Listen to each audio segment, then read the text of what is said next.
Anem a veure com importar dades des de calc a base. Aquí tenim una taula amb la precipitació a Barcelona per mesos des del 1950 fins al 2016. Són aquestes dades les que volem exportar allà. Llavors, agafarem i seleccionarem tota aquesta informació i la copiarem.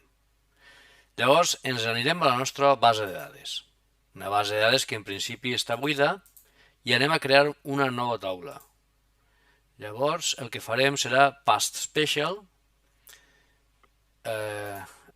agafarem aquest i li direm, de fet probablement en paste tal qual també funciona, no hi haurà ningun problema. Llavors aquí agafem i li donem el nom a la taula. Això és que ens envia o que va copiar-nos tant la definició com les dades. De moment això ho deixem marcat. Utilitzarem, això sí, marcarem que la primera línia són els noms de columna i no marcarem lo de create new file as a primary key, perquè això significa que ens crearia un nou camp com a clau primària i nosaltres el que voldrem serà que la clau primària sigui precisament el camp any. Per tant, next. Aquí podem passar-los, ja sabeu, d'una banda a l'altra. Si selecciones un, el tires, el tornes cap allà. El fet és que pots agafar i dir tots cap allà, perquè anem a passar-los tots. L'any i cada un dels mesos. I ara és quan hem de definir, si voleu podríem canviar fins i tot aquí el nom del camp, però sobretot i l'important és definir de quin tipus de dades contindrà aquest camp. Llavors, l'any, com possiblement farem comparacions entre anys, podria ser de text, però en aquest cas anem a posar-lo decimal i fixeu-vos que després serà el que determinarem que és el camp clau. Aquí li hem dit que entry required yes. Aquí ha d'haver alguna cosa en aquest camp perquè serà el camp clau després. Llavors, per exemple, gener, anem a fer-li que sigui un número real, febrer també un número real i així amb tots. Número real,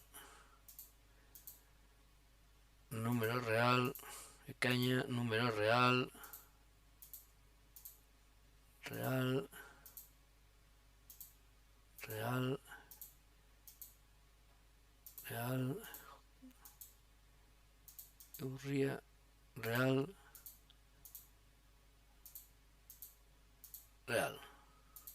Ja els tenim tots com a reals.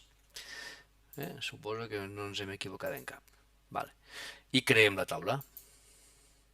Ara és quan ens diu que si volem crear, perquè no ho hem fet, un camp clau.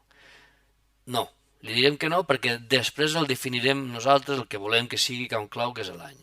No, ara ens crea la taula. Si entrem, si la visualitzem, és aquesta la informació que tenim. Tanquem.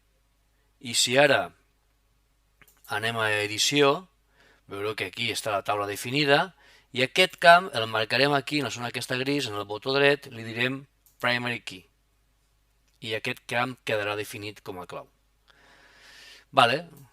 Emmagatzemem, tanquem i ja ho tenim. Ara només faria falta que canviar-li el nom a aquesta taula, el que volguéssim, que ho haguéssim pogut fer també abans, no? Però bueno, precipitació Barcelona. Ok. Ja tenim aquí les nostres dades importades des d'un full de càlcul. Doncs fins la propera.